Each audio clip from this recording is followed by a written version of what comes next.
Happy holidays, everybody. I just thought I'd jump in here and give you a tip about one of the things that you should definitely get this holiday season for next year's paint pouring, especially if you like to spin your paints.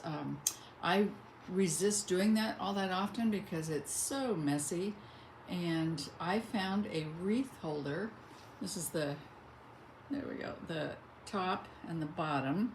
So I end up with two spinning containers or paint containers for my Lazy Susans. This is a Happy Holiday one that I found at a thrift store. I'm gonna have to secure it a little bit so it isn't so wonky, but it works just fine. This one works even a little better. This is another one, another wooden one I got at a thrift store, and that fits in there perfect and spins just great.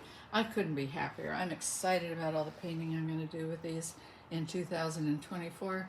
And I hope you're excited too, and you'll come along with me and we'll do some of this together.